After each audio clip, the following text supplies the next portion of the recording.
성도님들, 우리 잘 아시는 대로 경주에서 에이펙이 진행이 되는 동안 재밌는 흥미로운 장면이 하나가 연출이 되었습니다. 무엇이냐 하면 엔비디아의 젠슨 황과 삼성의 이재용 회장과 그리고 현대자동차의 정의선 회장이 삼성역 치킨집에서 이제 치킨을 먹는 장면이 연출되었습니다. 이게 왜 이렇게 기억에 남는 장면이냐 하면 이 세 기업의 시가총액을 합치면 얼마가 될까요?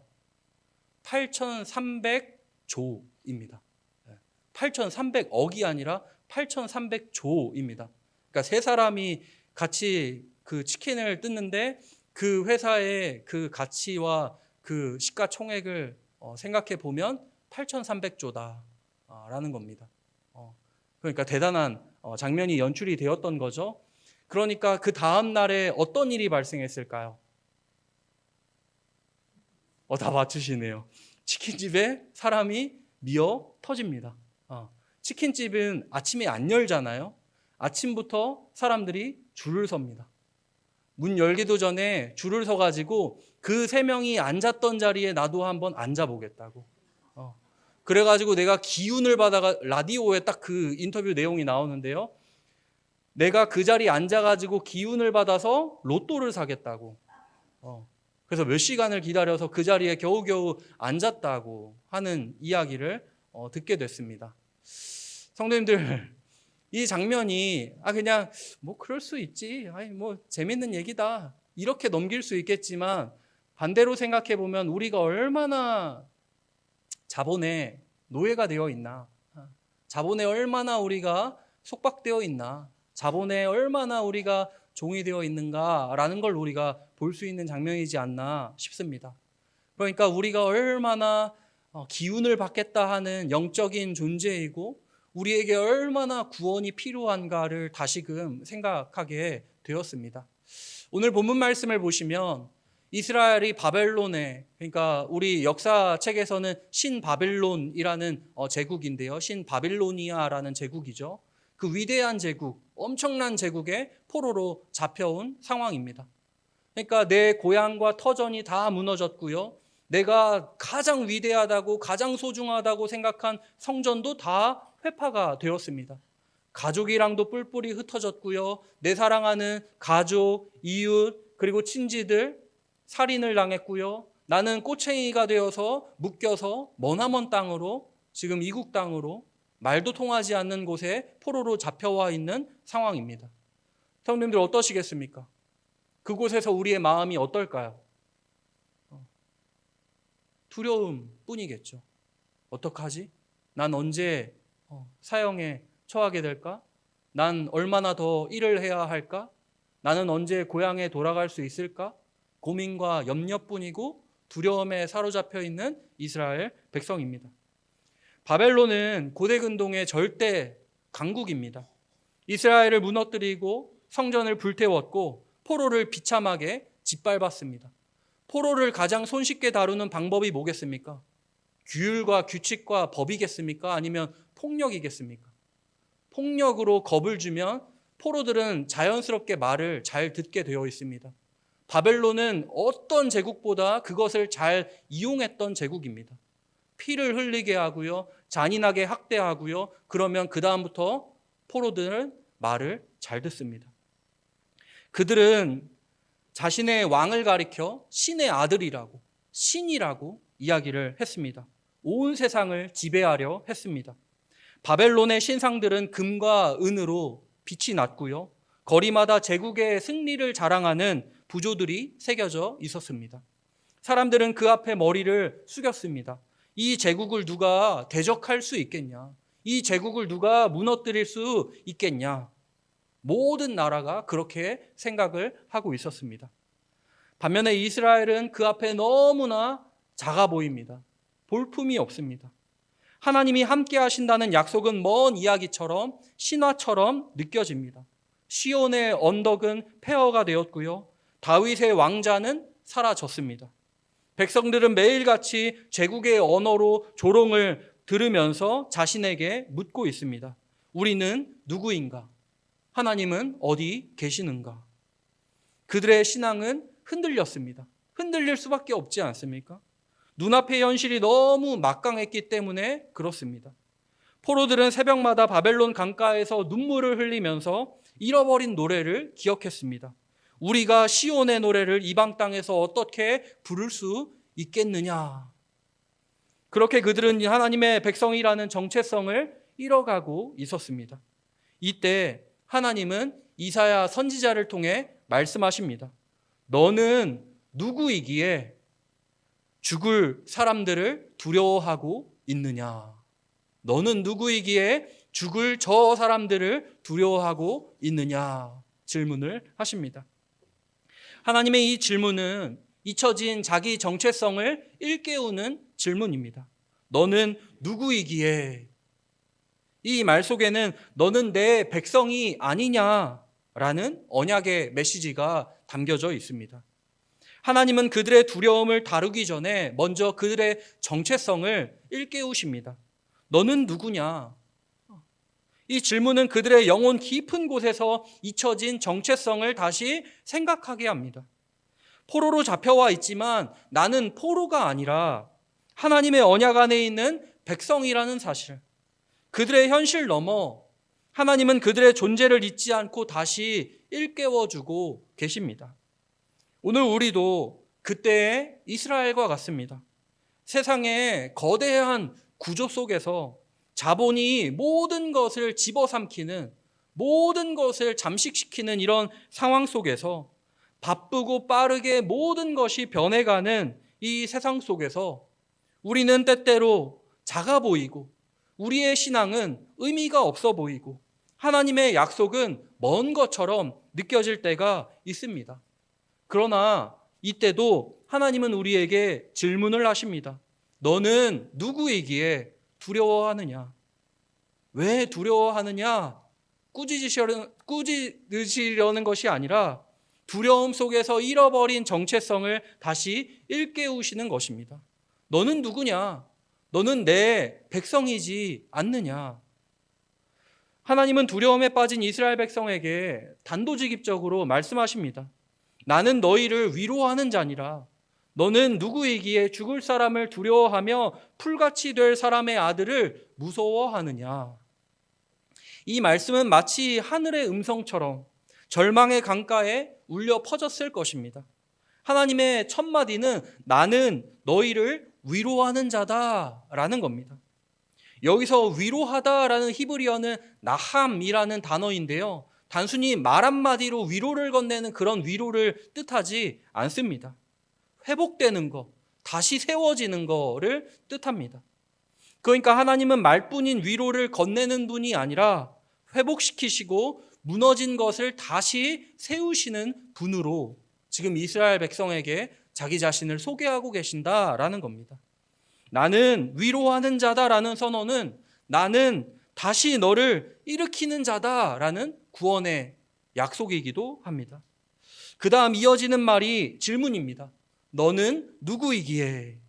히브리어 원문을 보면 이 질문은 강한 대조를 이루고 있습니다. 미아타라는 히브리어는 너는 누구냐라는 질문입니다. 미아타.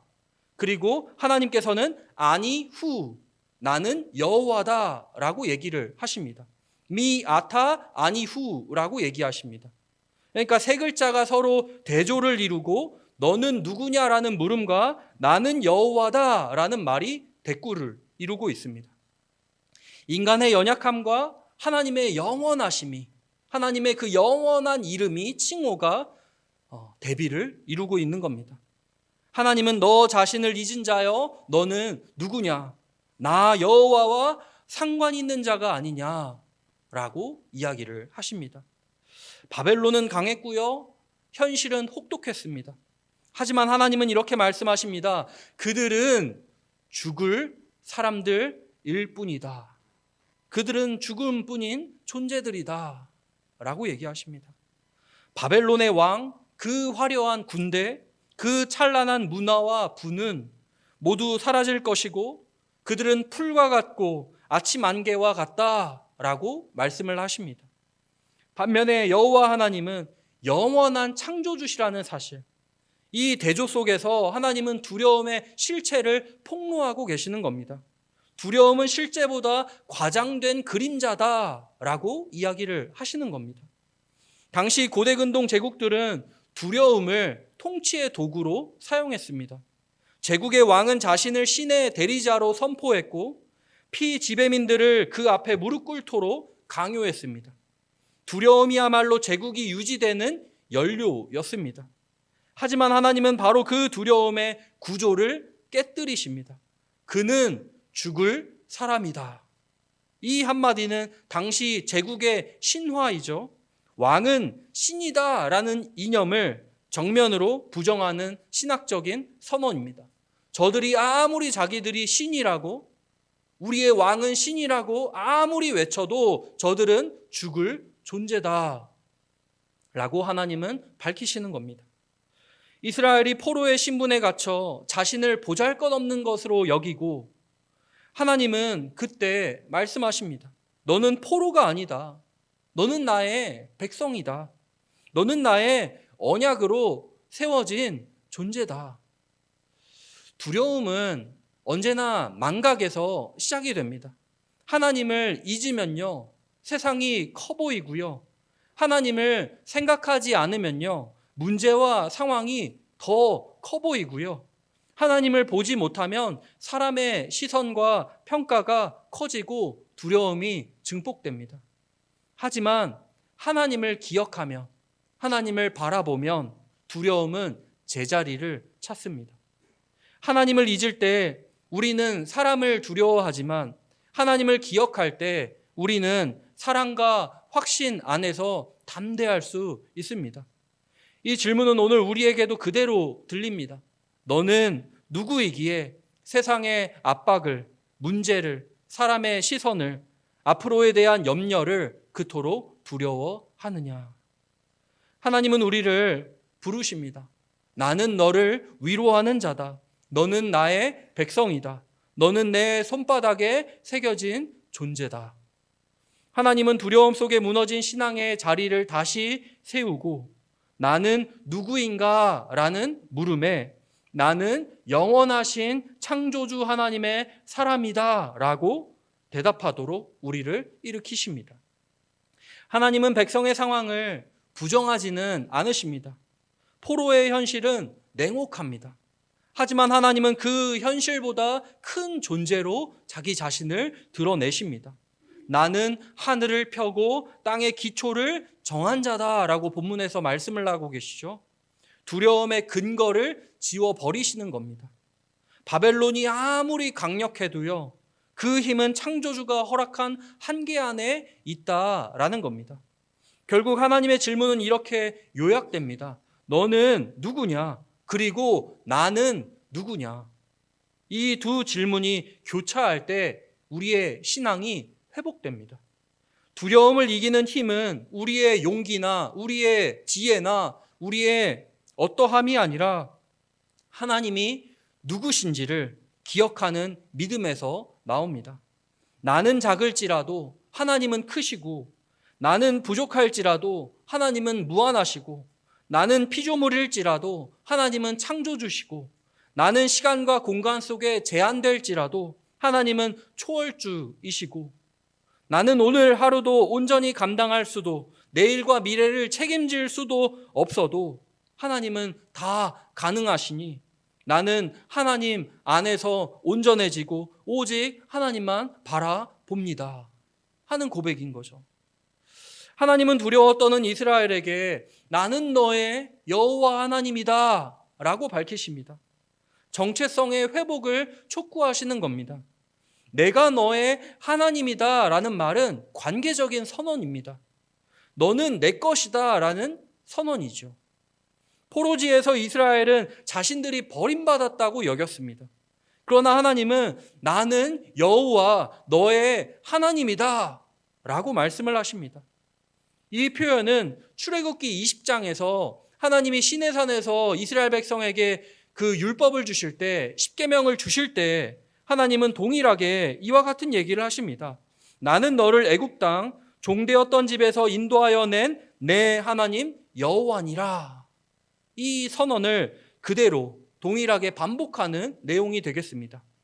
하나님은 과거에 애굽, 그러니까 이집트죠, 그 제국에서 이스라엘 백성을 구원하셨는데, 그런데 마찬가지로 이 바벨론 제국에서도 포로로 잡혀와 있지만 지금에도 그들을 붙드시는 구원하실 언약의 하나님이시다 라면서 자기 자신을 밝히시고 소개하고 계시는 겁니다. 두려움에 떨고 있는 이스라엘에게 무서워하지 말아라, 이렇게 말씀만 하시는 것이 아니라 그 두려움을 이길 근거를 제시하고 계십니다. 내가 너의 하나님이다. 내가 너의 하나님이다. 이게 바로 우리 신앙의 근거입니다. 이게 우리 신앙의 근거이죠. 하나님이 우리를 가리켜서 우리를 향해 내가 너의 하나님 여호와야 라고 말씀하시는 거, 이게 우리의 신앙의 근거입니다. 오늘 우리가 하루를 믿음으로 버티며 견딜 수 있는 믿음이기도 합니다. 근거이기도 하죠. 힘을 낼 수 있는 근거입니다. 우리는 이렇게 생각하기가 쉽습니다. 두려움을 없애려면, 내 마음에 있는 두려움과 염려를, 공포를 없애려면 환경이 바뀌어야죠. 환경이 변해야죠. 좋아져야죠. 라고 우리는 생각하기가 쉽습니다. 그러나 성경은 하나님 자신이 두려움을 몰아내는 힘과 능력이라고 말씀을 하고 있습니다. 바벨론의 군대가 강력해 보이고 제국의 왕은 온 세상을 지배하지만 하나님은 그보다 더 크신 왕이시다라는 겁니다. 이스라엘의 하나님은 모든 자연과 제국 위에 계신 창조주이시며 만국을 통치하며 다스리시는 우리 하나님은 왕 중에 왕이시다. 그리고 우리는 그분의 백성이요 그분의 소유다라는 겁니다. 하나님의 이 선언 있지 않습니까? 나는 너의 하나님 여호와다라는 선언은 곱씹으면 곱씹을수록 은혜롭고 우리에게 힘을 주는 메시지입니다. 너희는 내 것이기 때문에 나는 내 것을 다른 이에게 빼앗길 수 없고, 나는 내 것을 복되게 하는 창조주이며, 나는 내 것을 책임지는 아버지이기 때문에 나는 너를 끝까지 영원토록 책임지며 보살필 거다 라는 메시지가 이 내용 안에 담겨져 있는 거지 않겠습니까? 나는 하나님의 것이다 라는 겁니다. 그렇기에 하나님은 바로 그 창조의 권능을 언급하시면서 너는 어찌하여 사람을 두려워하느냐 하고 물으십니다. 창조주를 믿고 창조주에게 속해 있는 창조주의 백성이 피조물을 두려워하는 것이 얼마나 모순된 일입니까? 하나님은 우리의 두려움이 단순한 감정 문제가 아니라 신학적 혼란 속에서 일어나는 문제라는 것을 지적하십니다. 하나님이 어떤 분이신지를 잊을 때 우리는 두려움의 노예가 됩니다. 이스라엘은 바벨론의 칼과 쇠사슬을 두려워했지만 하나님 보시기에 그들은 단지 한순간 풀처럼 시드는 존재에 불과했습니다. 사람의 자손이 풀같이 될 것을 어찌 잊었느냐라고 말씀하시면서 인간 권세의 덧없음을 하나님은 지적하고 계십니다. 그리고 하나님은 이 창조와 구원의 하나님이 그분의 말씀을 시온의 백성의 입에 두셨다라고 오늘 본문에서 선언을 하십니다. 내가 내 말을 너의 입에 두고 내 손 그늘로 너를 덮었나니 라고 말씀합니다. 그러니까 하나님의 보호의 약속을 넘어서 사명과 위임의 의미를 담고 있는 말씀이 되겠습니다. 하나님의 말씀이 인간의 입에, 우리의 입에 놓여 있다는 것은 하나님이 그 사람을 당신의 뜻을 전하는 대리자로, 전달자로 세우셨다라는 의미입니다. 두려움의 포로로 살던 백성이 이제는 말씀의 전달자로 부름을 받았다라는 것입니다. 이것이 바로 언약 백성의 정체성 회복입니다. 그들은 더 이상 제국의 노예가 아니라 하나님의 말씀을 담은 대사들입니다. 따라서 이스라엘이 가져야 할 시선은 두려움이 아니라 기억입니다. 기억하는 거죠. 그들의 역사를 주도하신 하나님, 그들의 입에 말씀을 두신 하나님, 그 하나님을 기억하는 것이 믿음의 핵심입니다. 믿음은요, 신앙생활 하는 거는요, 기억을 하는 겁니다. 하나님이 내게 그때, 그날, 그곳에서 내게 베풀어 주신 그 은혜들, 그 은덕들을 우리가 기억하는 것. 신앙은 단지 감정의 평안이 아니라 기억의 훈련입니다. 하나님을 잊으면 두려움이 자라고요. 하나님을 보지 않으면 무엇을 해야 할지 잊어버리지만 하나님을 기억하면 소망이 살아납니다. 그래서 하나님은 너는 어찌하여 잊었느냐라고 물으십니다. 사랑의 깨우침이죠. 하나님을 잊은 백성을 다시 일으키시는 아버지 하나님의 호소입니다. 결국 하나님은 두려움의 자리에서 기억의 자리로, 포로의 자리에서 회복의 자리로 이스라엘을 이끄십니다. 이스라엘의 구원은 환경의 변화에서 시작되지 않습니다. 포로지에서 풀려나기 전에 먼저 하나님을 기억해야 하고, 하나님을 그렇게 기억할 때 모든 두려움은 힘을 잃고 말 것입니다. 성도님들, 하나님은 오늘 본문에서 너는 어찌하여 두려워하느냐라고 물으십니다. 이 질문은 두려움에 짓눌린 백성을 다시 일으키시려는 하나님의 따뜻한 부르심입니다. 하나님은 여전히 우리에게 말씀하십니다. 나는 너희의 하나님 여호와다. 우리가 붙잡을 수 있는 가장 큰 위로는 바로 이 말씀입니다. 나는 너의 하나님 여호와다. 나는 하나님 것이다 라는 거죠. 포로된 이스라엘은 현실의 쇠사슬보다 마음의 쇠사슬에 묶여 있었습니다. 바벨론의 성벽보다 더 견고하고 큰 것은 그들의 두려움, 그들의 염려였습니다. 하나님은 그 두려움을 깨뜨리십니다. 나는 하늘을 펴고 땅의 기초를 세운 이다. 너를 바벨론의 손에 맡기지 않고 내 손 그늘로 너를 덮는다. 창조주가 그분의 피조물을 품으신다는 이 약속보다 더 큰 소망이 우리에게 어디 있겠습니까? 오늘 우리도 인생의 포로지에서 때때로 두려움에 눌릴 때가 있습니다. 사람의 말이 두렵고 미래가 불안하며 앞으로의 일들이 걱정될 수 있습니다. 나 자신이 너무 약하게 느껴질 수가 있습니다. 그러나 하나님은 지금 우리에게도 같은 질문을 하십니다. 너는 누구냐? 나는 너의 하나님 여호와다. 하나님은 여전히 창조의 권능으로 우리를 감싸시며 그 손으로 우리의 삶을 새롭게 빚어가고 계십니다. 하나님께서 우리 입에 그분의 말씀을 두셨다는 사실을 잊지 마십시오. 그것은 우리가 단지 보호받는 존재로 머무르지 않고 하나님의 뜻을 세상 가운데 전할 사명자로 부름을 받았다라는 뜻입니다. 두려움을 이긴 자만이 세상을 향해 하나님의 뜻과 하나님의 은혜와 사랑을 담대히 증거할 수 있습니다.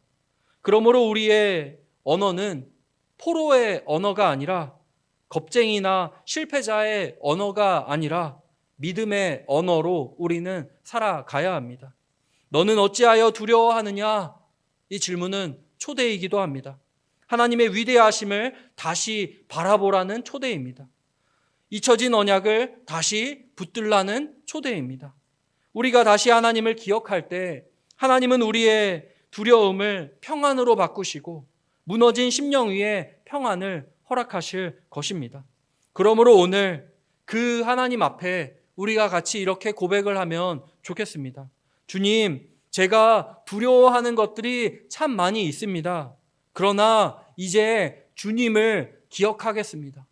내 앞에 있는 상황과 문제만 바라보는 게 아니라 주님을 기억하겠습니다. 주님이 저의 하나님이십니다. 주님이 저의 여호와 하나님이십니다. 저는 주의 것입니다.